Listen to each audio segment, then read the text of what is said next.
Assalamualaikum warahmatullahi wabarakatuh. Kembali lagi di channel Berita Mistis.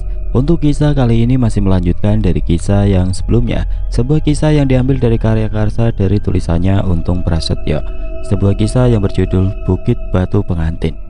Dan sebelum kita lanjut ke ceritanya, tekan dulu tombol like video ini. Dan jangan lupa tekan juga tombol subscribe channel ini. Dan nyalakan juga lonceng notifikasinya agar tidak ketinggalan cerita-cerita lainnya dari channel ini. Dan buat teman-teman yang pengen membaca langsung ceritanya, nanti silahkan saja kunjungi linknya yang nanti akan saya sertakan di kolom deskripsi.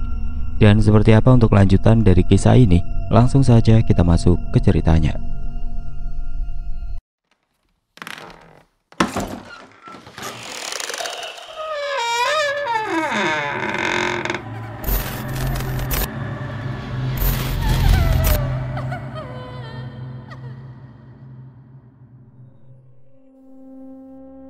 Sesampainya aku dan Mas Boy di desa Karangombo, aku disambut oleh beberapa warga desa yang sedang kebingungan mencari calon pengantin wanita yang menurut warga sekitar hilang entah kemana. Mas Boy pun sengaja mengajakku untuk menuju ke rumah saudara dari Pak Agung, di mana Sari dan ibunya berada di sana saat ini. "Mas!" teriak Sari begitu mengetahui kedatanganku. Sari pun lalu berlari ke arahku dan segera meraih tangan kananku lalu menciumnya. Terdengar suara Mas Boy yang membuat Sari tersipu malu. "Mas, tolong bantu Pak War untuk mencari Retno, sepupuku Mas," ucap Sari yang langsung membawaku ke arah rumah Pak War. "Bu, ada Mas Danu dan Mas Boy," ucap Sari memanggil Bu Ningsih. "Wah, ada calon mantu ya, monggo masuk Mas," jawab seorang lelaki berkumis yang biasa dipanggil Pak War itu. "Matur nuwun Pak," jawabku yang merasa sedikit canggung. "Monggo silakan duduk Mas. Sari dan Mbak Ning baru saja menceritakan tentang sampean lu Mas. Panjang umur sampean langsung datang ke rumah ini," ucap Pak War yang membuatku makin canggung. "Jadi begini Nak Danu dan juga Mas Boy. Tidak lama Mas Boy dan Pak Agung pulang tadi, Retno tiba-tiba saja menghilang. Padahal dia sedang dipingit dan tidak boleh keluar dari dalam kamarnya, apalagi keluar dari rumah ini," ucap Bu Ningsih mulai menjelaskan masalah yang sedang dihadapi keluarga Pak War ini. "Iya Mas, padahal pintu kamar dan semua jendela tertutup rapat. Tapi anehnya, anak saya tiba-tiba menghilang," ibu Pak War yang terlihat khawatir walaupun beliau berusaha untuk tetap tenang. "Boleh saya melihat kamar Mbak Retno Pak?" ujarku yang merasa penasaran karena ada seseorang yang hilang begitu saja. Padahal pintu kamar terkunci dan semua jendela juga sama terkunci. "Monggo Mas, kamarnya ada di belakang," balas Pak War yang segera membawaku ke dalam rumahnya. "Ayo Mas," ucapku mengajak Mas Boy ikut masuk ke dalam. Sesampainya aku dan Mas Boy di kamar Retno, aku pun dikejutkan oleh sisa energi gelap yang masih tertinggal di dalam kamar itu. Aku juga melihat tubuh Mas Boy bergetar dengan mata terpejam. Sepertinya Mas Boy saat ini sedang berinteraksi dengan sosok makhluk astral yang tidak aku ketahui. Aku pun lalu melakukan meditasi dengan mengikuti jejak energi yang tertinggal di dalam kamar ini. "Waktu pengantin," ucapku dan Mas Boy bersamaan.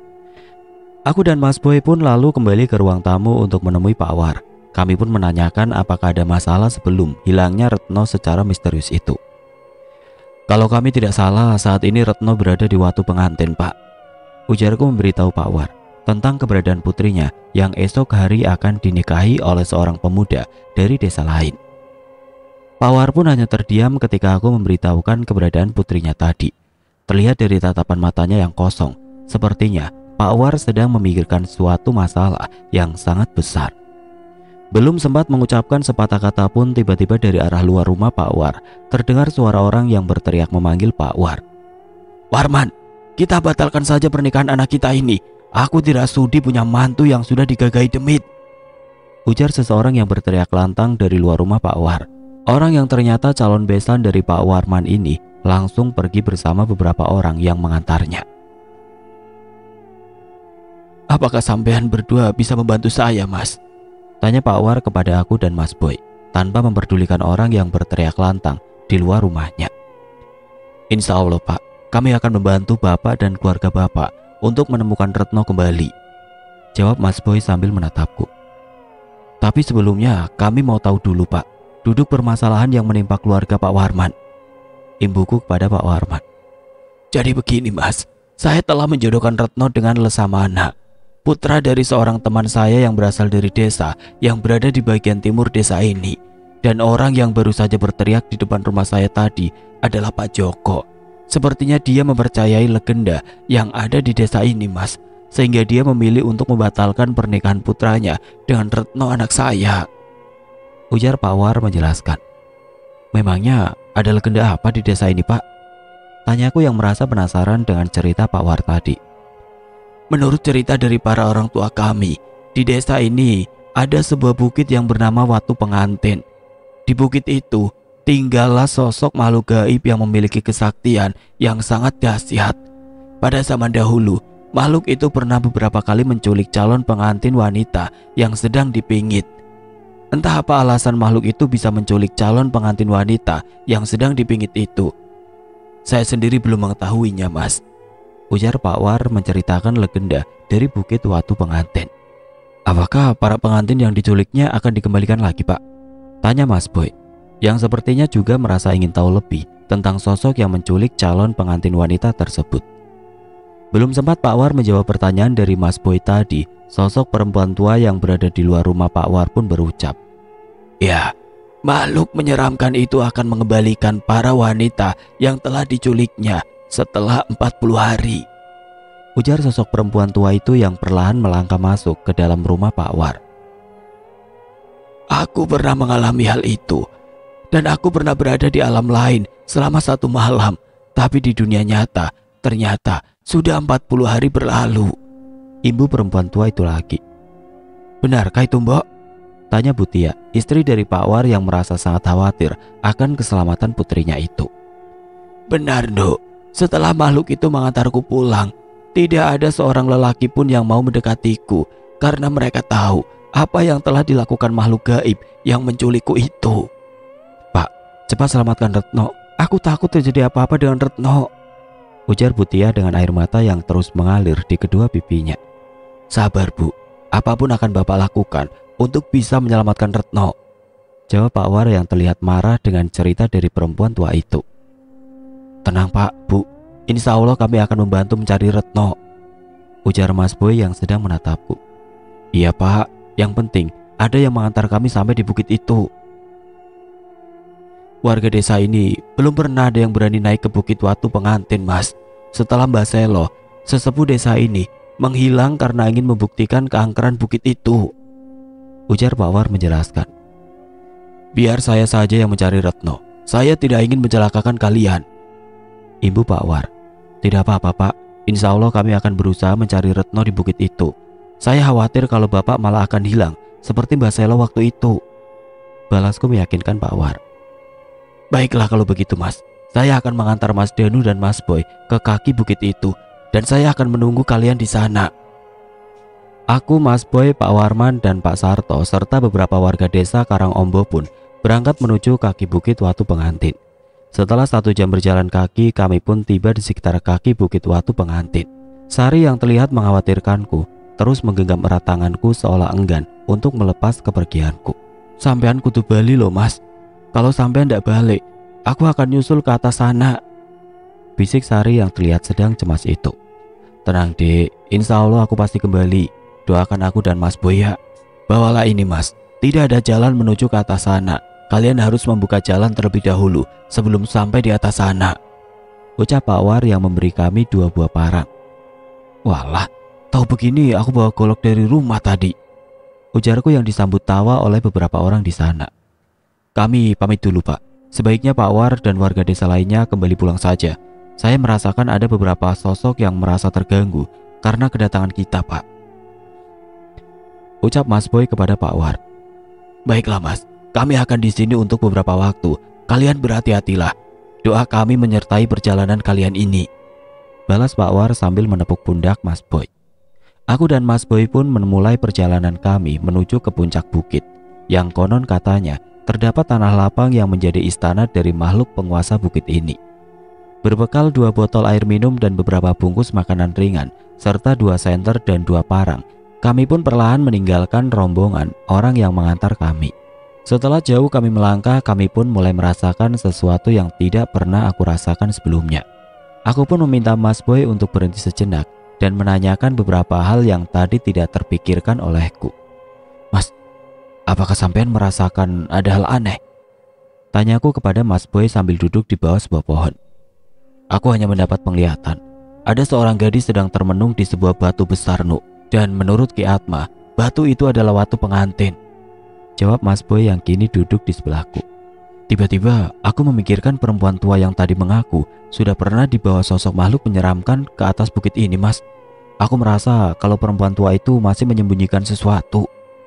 Ujarku menjelaskan apa yang menjadi keraguanku saat ini. Apakah sewaktu Mas Boy dan Pak Agung tadi berada di rumah Pak Warman sempat melihat Retno, Mas? Tanyaku sambil membuka perbekalan kami. Aku hanya mendengar suara calon pengantin itu sedang bersenda gurau bersama Sari, Nuk. Jawab Mas Boy yang terlihat membakar sebatang rokok di tangannya. Tempat ini seperti ditutupi sesuatu, Mas. Kita harus tetap waspada, Mas. Ucapku kepada Mas Boy. Aku pun menancapkan bilah parang yang aku bawa sambil membacakan aji-aji panimbal untuk memanggil sosok Mbak Kombang yang kini telah menjadi kawanku. Beberapa saat kemudian parang yang tadi aku tancapkan ke tanah pun bergetar. Begitu juga dengan tubuh Mas Boy yang secara bersamaan bergetar dan memancarkan energi hijau yang menyelimuti tubuhnya. Aku merasakan ada seekor kucing hitam yang baru saja datang, ucap Mas Boy dengan suara parau. Asem, sampean pasti Ki Atma, jawabku sambil menatap tubuh Mas Boy. Kau terlihat makin dewasa, Nak, dan sepertinya kau memiliki teman baru, jawab sosok yang ada di tubuh Mas Boy. Keluarlah kau harimau hitam. Energimu sangat kuat sekali, penghuni golok sakti, imbu Ki Atma. Mohon maaf atas kelancanganku, Tuhan, ucap Mbak Kombang yang kini terlihat di sampingku. Perkenalkan, nama saya Kombang yang berasal dari hutan Candrataru. Candrataru, hutan yang telah lama menghilang dari peradaban karena keserakahan. Baiklah Kombang, aku adalah Gajah Atma. Nanti kita lanjutkan perbincangan kita ini. Sekarang, mari kita bantu kedua bocah ini menyelamatkan gadis yang dibawa ke tempat yang hampir tidak pernah dijamah manusia ini, ujar Ki Atma yang sepertinya segera pergi dan mengembalikan kesadaran Mas Boy. Kombang pun kini kembali ke dalam parang yang masih menancap di depanku.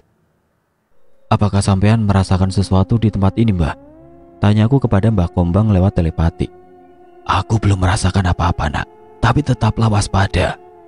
Mas Boy yang seperti baru terbangun dari tidurnya pun mengajakku untuk kembali melanjutkan perjalanan kami. Kami pun kembali berjalan perlahan sambil membuat jalan dengan menebas rimbunya semak belukar. Sepertinya kami sudah menempuh separuh perjalanan dan aku pun merasakan adanya perubahan udara di tempat ini. Langit sudah semakin gelap. Aku dan Mas Boy pun bergantian menjalankan kewajiban kami untuk sholat maghrib. Setelah menyelesaikan kewajiban kami, aku dan Mas Boy pun kembali melangkah menyusuri bukit yang kini berbentuk seperti anak tangga dengan bebatuan kapur serta tanah kering tanpa ditumbuhi semak belukar. Di tempat ini, aku sama sekali tidak merasakan adanya energi milik makhluk penghuni tempat ini yang konon katanya memiliki kesaktian yang sangat hebat.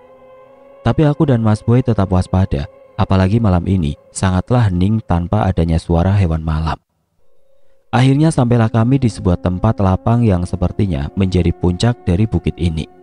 Kami pun terus mengitari tempat lapang ini untuk mencari keberadaan Retno. Ketika jarakku dan Mas Boy agak jauh, samar-samar aku melihat ada kabut tipis yang tiba-tiba menyelimuti pandanganku. Aku pun terus memperhatikan Mas Boy yang saat itu terlihat berjalan ke arahku.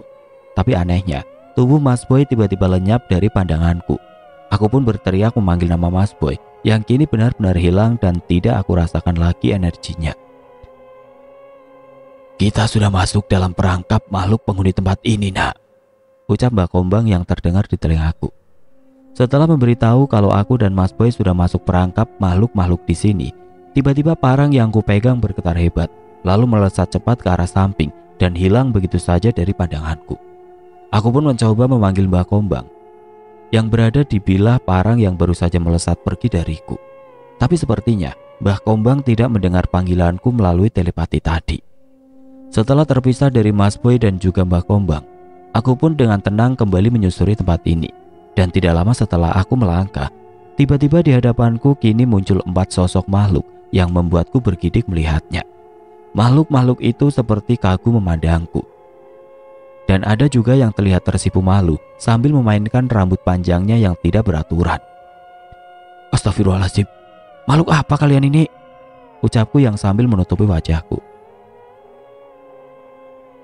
Beruntungnya kau Dewi, ada manusia rupawan yang datang ke tempat ini, ucap salah satu dari makhluk mengerikan itu.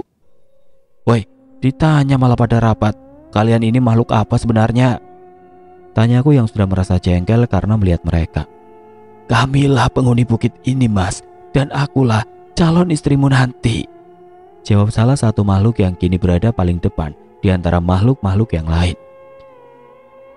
Ih, ora sudi aku punya istri yang tidak berpakaian seperti kalian ini, jawabku yang masih menutup kedua mataku. Tanpa kusangka sosok makhluk yang tadi menyebutkan bahwa aku adalah calon suaminya itu kini sudah berada di belakangku, mendekap erat tubuhku dan menyandarkan dagunya di pundakku. Jangan begitu mas, aku akan menjadi istri yang baik untukmu, ucap makhluk itu yang membuat aku merinding sejadi-jadinya. Aku pun membacakan ajian pancarupa untuk mengecoh makhluk yang kini mendekapku erat. Tapi sialnya ajian andalanku itu tidak dapat kugunakan saat ini, karena makhluk itu tidak hanya mendekapku, tapi juga menyergap energi murni milikku. Mbak Yu Chandramaya sangat pandai sekali dalam bersiasat, sehingga bisa membawa dua orang manusia sekaligus ke tempat ini, bisik sosok makhluk yang sepertinya adalah wanita ini. Lepaskan aku Cak Ayu, aku tidak bisa bernapas kalau kau terus mendekapku seperti ini, pintaku kepada makhluk yang mendekapku semakin erat ini. Berjanjilah dulu, kau akan menjadi suamiku, baru aku akan melepasmu, balas sosok itu dengan suara yang terdengar sangat manja. Aku butuh penjelasan dulu, setelah itu baru aku akan berjanji, ucapku yang makin melemah karena kehabisan energi murni. Baiklah, aku akan melepaskanmu. Saat ini kau juga sudah tidak bisa menggunakan kesaktianmu, ujar demit betina itu yang perlahan melepaskan dekapannya. Kalian ini makhluk apa sebenarnya? Tanyaku yang kini merasa sangat lemah sekali. Namaku Chandra Dewi. Aku ya makhluk seperti ini. Kami adalah penghuni bukit ini yang dikenal oleh manusia dengan Bukit Watu Pengantin. Bisakah kalian merubah wujud kalian? Aku risih melihat tanpa penutup yang menjuntai di dada kalian itu, ujarku yang merasa mual karena melihat sosok makhluk yang menurut cerita orang-orang di desaku adalah Wewe Gombel. Bukannya kalian para manusia lebih tertarik melihatnya, ujar Chandra Dewi sambil memamerkan buah dadanya itu. Asem, kalian itu bukan manusia dan kalian sangat menjijikan, ucapku yang mencoba melawan demit-demit betina yang menggelikan itu. Dengan sisa energiku, aku pun mulai mengaktifkan mode perlindungan diri dan juga mode pertempuranku. Aku tidak ingin berlama-lama di tempat ini, apalagi sampai harus takluk oleh demit-demit betina ini. Ketiga makhluk yang tampak bertelanjang dada itu kini sudah mengepungku. Mereka seperti sedang membuat sebuah formasi untuk mengurungku. Aku pun mengeluarkan ajian Sigaraga untuk mengecoh ketiga makhluk tadi dan menyerang mereka dengan kekuatan penuh. Di tempat lain, Mas Boy yang tiba-tiba menghilang dari pandanganku merasa sedang berada di sebuah taman yang sangat indah. Dia pun terus berjalan mencari seseorang yang mungkin ada di tempat itu. Semakin jauh dia melangkah menyusuri tempat yang indah itu, semakin dia kehilangan kesadarannya. Beruntungnya ada Ki Atma yang bersemayam di tubuh Mas Boy. Ketika merasakan adanya kejanggalan dari tempat ini, Ki Atma pun mengambil alih tubuh Mas Boy. Sadarlah nak, kau sudah terpengaruh oleh Aji Kelawu Soca, ucap Ki Atma kepada Mas Boy yang terlihat sedang kebingungan. Ki Atma pun segera mengambil tindakan dengan mengamuk di tempat yang terlihat sangat indah itu. Ki Atma yang kini menguasai tubuh Mas Boy pun memporak-porandakan tempat indah itu. Suruh makhluk penguasa tempat ini keluar nak, pinta Ki Atma lewat batinnya. Makhluk apapun kalian, keluarlah, jangan hanya bersembunyi di balik ilmu yang menyesatkan ini, ucap Mas Boy yang berteriak ke segala arah. Jika kalian tidak segera keluar, aku akan menghancurkan tempat ini. Ki Atma pun mulai mengeluarkan kemampuannya yang dengan cepat membuat tempat ini hancur. Dan tidak lama setelah itu, entah dari mana datangnya muncullah sosok wanita yang sangat cantik di depan Mas Boy. Hentikan Mas, aku membawamu ke tempat ini bukan untuk menghancurkan keindahan di taman kerajaanku ini, tapi aku mau mengajakmu hidup penuh kenikmatan di sini, ucap perempuan yang terlihat sangatlah cantik itu. Keluarlah dari tubuh gadis itu. Aku sudah mengetahui siapa kau yang sebenarnya, bisik Ki Atma yang langsung diucapkan oleh Mas Boy. Siapa kau ini sebenarnya manusia? Kesaktianmu tidak juga menghilang di tempat ini, ujar perempuan cantik itu dengan mata yang kini memerah. Kau tidak perlu tahu siapa aku. Cepat lepaskan gadis itu dan aku akan segera pergi dari tempat ini, membawa gadis yang telah kau culik itu, ujar Mas Boy yang menirukan bisikan dari Ki Atma.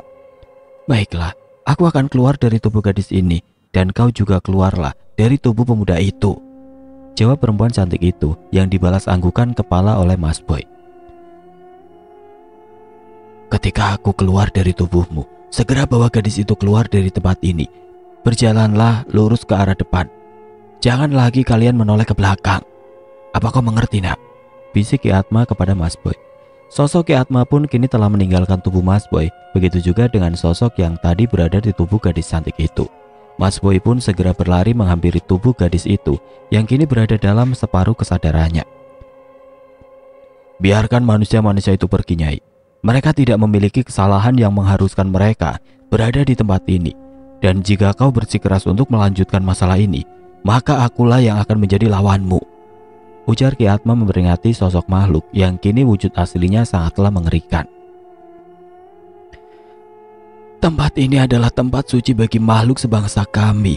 Tidak ada satu makhluk gaib dari bangsa manapun yang pernah menginjakan kakinya di tempat ini. Kaulah makhluk di luar bangsa kami yang bisa berada di sini.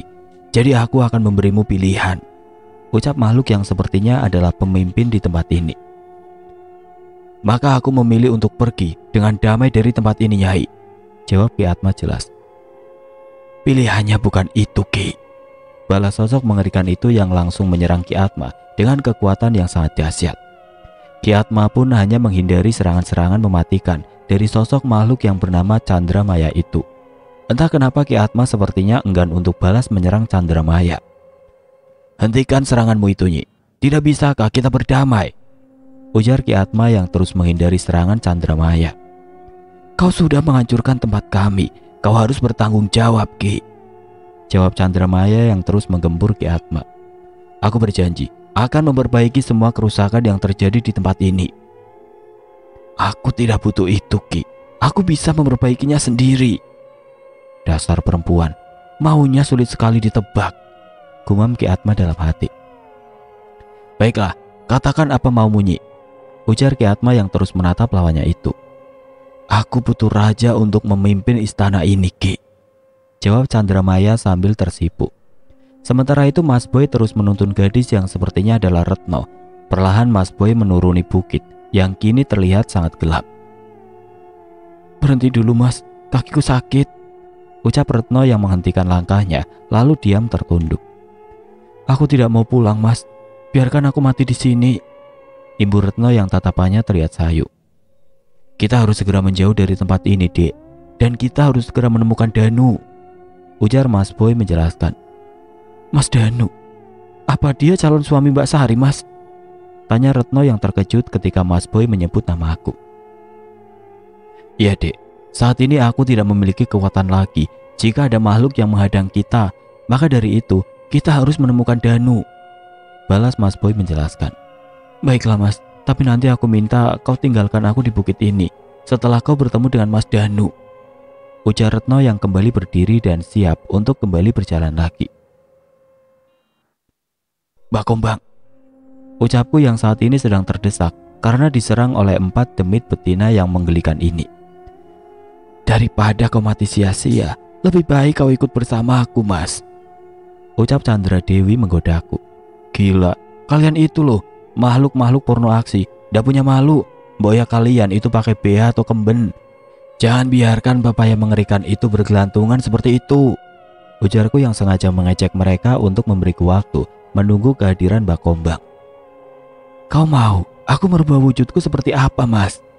Ujar Chandra Dewi yang perlahan tubuhnya mengepulkan asap dan berubah menjadi sosok yang aku kenal. Sari, ucapku kaget.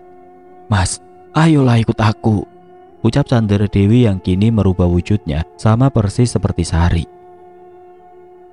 Hebat juga ilmu yang kau miliki itu, Wewe Gombel, tapi aku tetap ora sudi, ucapku lantang, diiringi suara auman harimau dari arah belakangku. Mbah Kombang pun dengan cepat melompat ke arah Chandra Dewi yang merubah wujudnya seperti sari. Dan hanya dengan satu serangan saja Mbah Kombang berhasil membuat sosok Chandra Dewi tidak berdaya dan kembali ke wujud aslinya. Mbah Kombang masih tetap dalam posisinya, tapi kini dia mengalihkan pandangannya ke arahku. "Gigit saja Mbah, seperti itu empuk," ujarku yang melihat Mbah Kombang kini berada di atas Chandra Dewi. Posisi Chandra Dewi yang terlentang dengan kedua tangannya yang berada di bawah kaki depan Mbah Kombang membuatku tidak bisa menahan tawa saat itu. Energiku yang kini sudah pulih pun membuatku bisa kembali bertarung dengan ketiga pengawal Chandra Dewi itu. Tidak butuh waktu lama ketiga makhluk yang benar-benar telanjang bulat itu aku buat tersungkur dan menghilang dari pandanganku. "Tahan dia sekuat tenaga Mbah, aku mau mencari kawanku yang tiba-tiba menghilang tadi," ujarku kepada Mbah Kombang yang masih dalam posisi yang sama. "Bocah gendeng," balas Mbah Kombang yang langsung menutup matanya. Aku pun berlari meninggalkan Mbah Kombang yang sengaja menjaga Chandra Dewi. Aku segera mencari Mas Boy dalam gelapnya malam di atas bukit ini. "Apakah kau akan memangsaku, harimau hitam?" ujar Chandra Dewi yang kini sudah merubah wujudnya menjadi seorang wanita biasa. "Diam, atau aku akan mencabik-cabik tubuhmu," ujar Mbah Kombang dengan mata terpejam. "Apakah kau tidak ingin membuka kedua matamu itu, gagah?" ucap Chandra Dewi yang terus merayu Mbah Kombang. "Lihatlah aku dengan wujudku ini. Sepertinya kau tidak pantas menindih wanita lemah sepertiku yang sekarang ini." Ibu Chandra Dewi. Tidak mau ambil resiko, Mbah Kombang pun melompat menjauh dari tubuh Chandra Dewi yang tadi ada di bawahnya. Ketika jarak Mbah Kombang dan Chandra Dewi sudah agak jauh, barulah Mbah Kombang membuka kedua matanya. "Biarkan kami pergi dari tempat ini, Nyai. Aku hanya mengantar kawanku untuk menyelamatkan seorang gadis yang sepertinya berada di sini," pinta Mbah Kombang dengan baik kepada Chandra Dewi. "Pergilah, aku akan membiarkan kalian pergi. Pertemuanku denganmu malam ini adalah hal terindah yang pernah aku rasakan dalam hidupku ini. Siapakah nama Tuhan?" ujar Chandra Dewi yang perlahan berjalan ke arah Mbah Kombang. "Namaku Kombang, Nyai," jawab Mbah Kombang yang juga berubah wujudnya menjadi seorang pemuda bertubuh tegap. "Jangan panggil aku Nyai, panggil saja namaku Dewi," ucap Chandra Dewi yang kini berada dekat di samping Kombang. "Baiklah Dewi." Dari kejauhan aku melihat dua sosok yang berjalan perlahan. Aku pun menajamkan pandanganku untuk dapat melihat dengan jelas siapakah gerangan sosok itu. "Loh, Mas Boy, kok tiba-tiba membawa seorang gadis ya?" bisikku dalam hati. Aku pun mengambil arah memutar untuk mendekat ke arah Mas Boy yang saat ini sedang bersama seorang gadis itu. Aku lalu menunggu mereka di atas sebuah batu besar yang dengan jelas dapat melihat pergerakan keduanya. "Wah, nemu jodoh nih di Bukit Watu Pengantin," ucapku yang sepertinya mengagetkan Mas Boy dan gadis yang dituntunnya itu. "Wah, parah kamu Nuk, kita lagi ketakutan kamu malah meledek di atas batu itu," jawab Mas Boy yang terlihat sedikit malu. Aku pun perlahan turun dari batu besar tempatku menunggu Mas Boy tadi dan perlahan mengajak keduanya untuk kembali ke tanah lapang, tempat Mbah Kombang dan Chandra Dewi berada. Sesampainya aku di tempat Mbah Kombang berada, aku melihat sosok Mbah Kombang sudah berwujud manusia dengan tubuh kekar, dan di sampingnya berdiri sosok wanita yang mengenakan kain jarik seperti perempuan-perempuan desa zaman dahulu. "Bocah gendeng," ujar Mbah Kombang yang melihatku tersenyum ke arahnya. Balasku sambil melirik ke arah perempuan yang ada di samping Mbah Kombang. "Alhamdulillah Mbah, temanku sudah ketemu," ucapku yang masih tersenyum meledek Mbah Kombang. Balasnya sambil memalingkan pandangannya dariku. "Terima kasih Mas Danu," ucap gadis yang berada di samping Mas Boy. "Iya sama-sama. Loh, apakah kamu Retno?" ujarku yang baru menyadari bahwa yang bersama Mas Boy ini adalah Retno. "Bocah gendeng," celetuk Mbah Kombang yang pandangannya kini tertuju kepada Chandrawati. "Maaf Mbah," jawabku menanggapi celetukan Mbah Kombang. "Iya Mas, aku Retno. Terima kasih sudah menyelamatkanku," ujar Retno yang terlihat masih menggenggam tangan Mas Boy. "Baru kenal tapi udah lengket ya, seperti orang yang mau menyeberang kali. Pegangan tangan terus," ucapku yang kini meledek Retno dan Mas Boy. Keduanya pun terlihat malu oleh ucapanku barusan dan segera melepaskan pegangan tangannya. "Sekarang tinggalkan aku di tempat ini Mas, aku tidak ingin pulang," ujar Retno dengan wajahnya yang kini terlihat sedih. "Loh, Memangnya kenapa? Apa kamu udah kasihan sama ibumu? Tanyaku kepada Retno.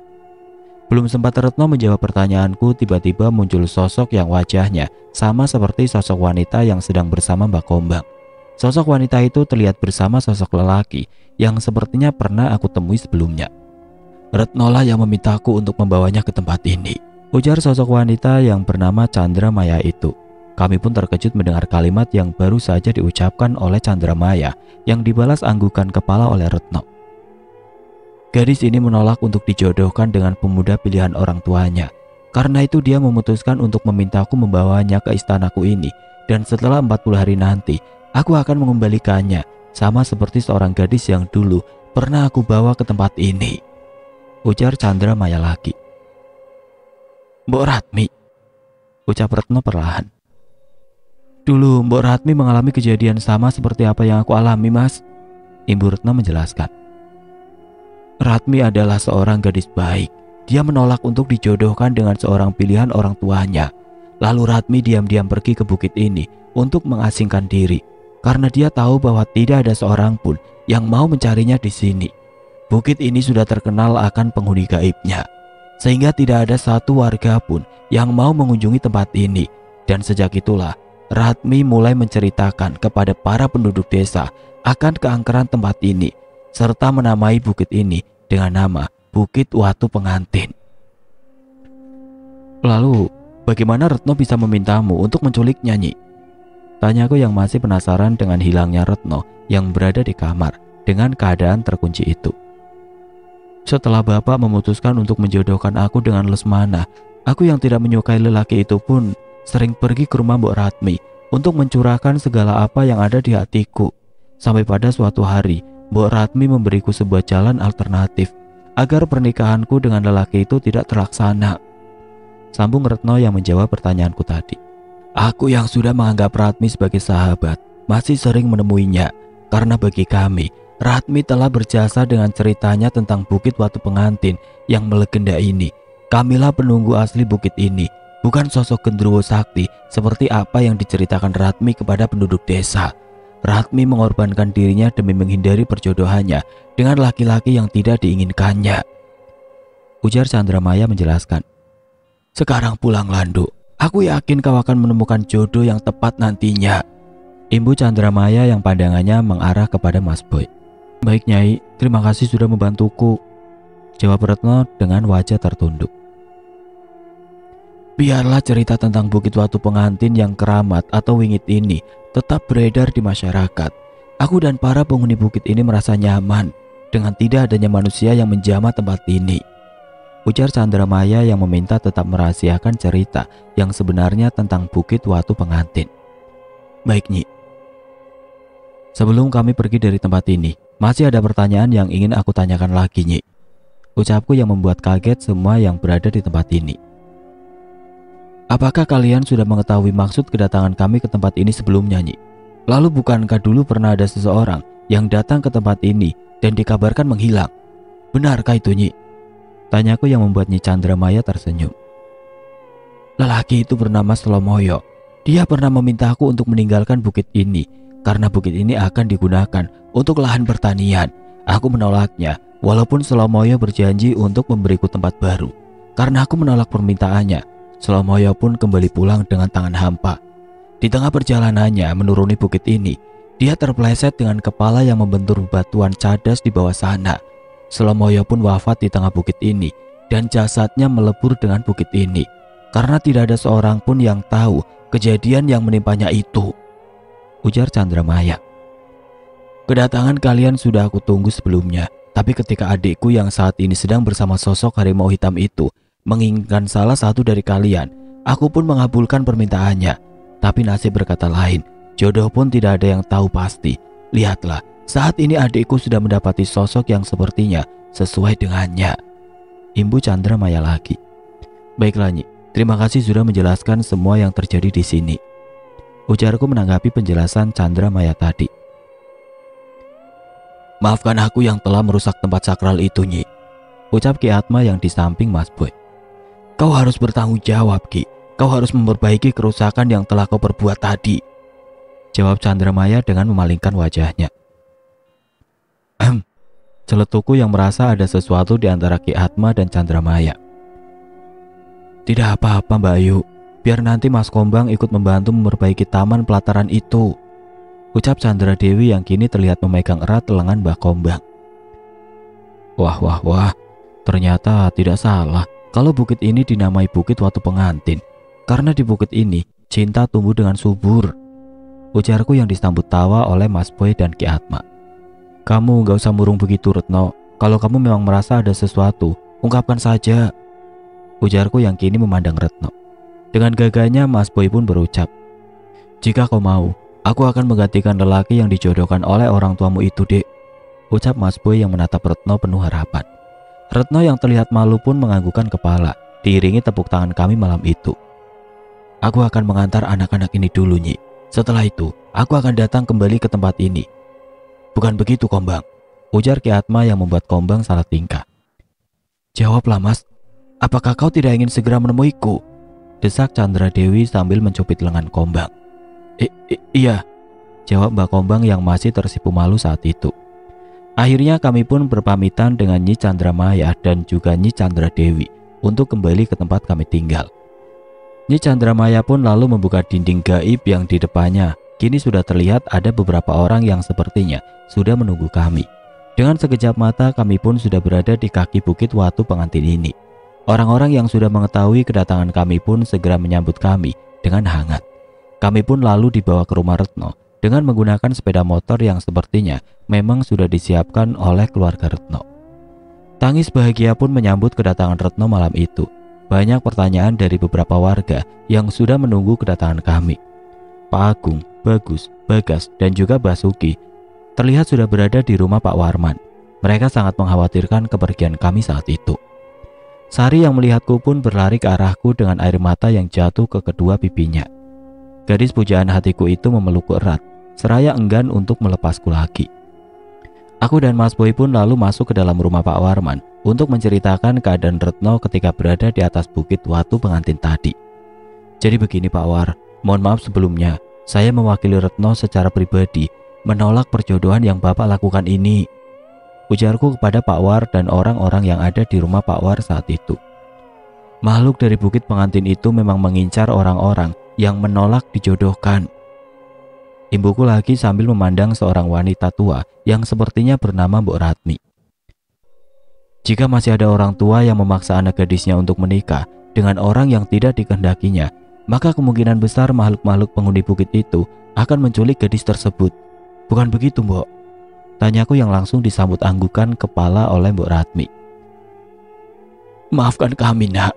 Kami hanya ingin yang terbaik buat anak gadis kami, jawab Pak War yang sepertinya masih enggan mengakui kesalahannya itu. Yang terbaik adalah memberi kesempatan untuk bisa memilih, Pak, balasku dengan nada tinggi. Mas Boy pun segera menepuk pundakku karena mengetahui kalau emosiku sudah terpancing saat ini. Baiklah Nak Danu, Bapak mengakui kesalahan Bapak. Sekarang apapun yang membuat anak Bapak bahagia, itulah yang akan Bapak lakukan, Nak, jawab Pak War sambil memandang ke arah Retno. Pernikahan Retno dan Lesmana sudah dibatalkan oleh orang tua Lesmana, Nu. Jadi besok kita hanya akan menggelar acara syukuran karena Retno telah kembali, ucap Pak Agung yang perlahan mengalihkan perhatianku agar emosiku mereda. Calon pengantin untuk Retno sudah ada, Pak. Jadi sepertinya besok pun acara pernikahan Retno bisa dilanjutkan, jawabku dengan senyuman ke arah Pak Agung. Kamu ini kalau bercanda, Mbok ya lihat-lihat situasi, Nu, balas Pak Agung yang juga tersenyum kepadaku seolah mengerti apa yang aku maksudkan.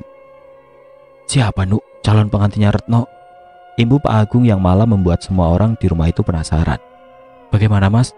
Apakah sampean sudah siap? Tanyaku kepada Mas Boy yang wajahnya kini terlihat memerah karena malu. Bila Retno mau, saya siap, ujar Mas Boy yang membuat Pak Warman kebingungan. Ya sudah kalau begitu, saya akan menjadi perwakilan keluarga Nak Boy. Malam ini saya akan melamarkan Retno untuk menjadi calon pendamping dari Nak Boy.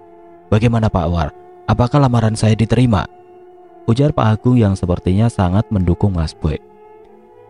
Semua saya kembalikan kepada Retno, Mas. Bila Retno mau menerima, ya saya akan mendukung Retno, jawab Pak War yang terharu malam itu.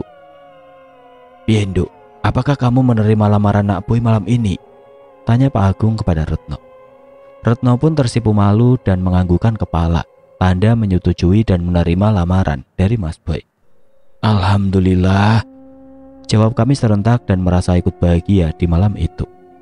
Atas kesepakatan bersama dan untuk memberi waktu juga kepada Mas Boy agar bisa memberitahu keluarganya, pernikahan Mas Boy dan Retno pun akan digelar beberapa hari kemudian.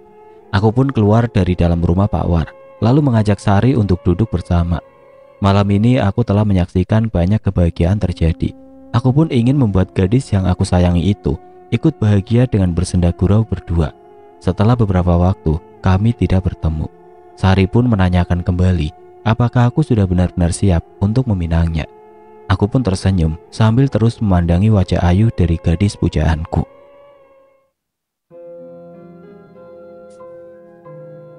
Oke teman-teman, sekian untuk kisah kali ini. Bagaimana menurut kalian tentang kisah ini? Tulis komentar kalian di kolom komentar. Dan buat teman-teman yang baru bergabung, jangan lupa untuk like, komen, share, serta subscribe channel ini. Dan nantikan kisah-kisah horor berikutnya tetap di channel Berita Mistis. Wassalamualaikum warahmatullahi wabarakatuh.